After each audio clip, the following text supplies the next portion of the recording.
नमस्कार जय जगन्नाथ आसतु जानिबा आजिर पंजिका विचार अद्य जुलाई मास 29 तारिख 2021 मसीहा गुरुवार शकाब्द 1943 संवत 2078 साल 1428 संवत्सर राक्षस श्रावण मास कृष्ण पक्ष तिथि षष्ठी रात्रि 3:39 पर्यंत तदंते सप्तमी नक्षत्र उत्तर भाद्र दिवा 12:31 पर्यंत तदंते रेवती चंद्र मीन जोग सुकर्मा करण गर सौरमास कर्कट 14 दिन सूर्योदय प्राप्त 5:25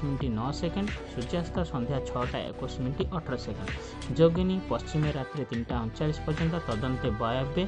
धनु राशि घातचंद्र तुला और कुंभ राशि घात बार षष्ठी एकदिष्ट और पार्वण श्राद्ध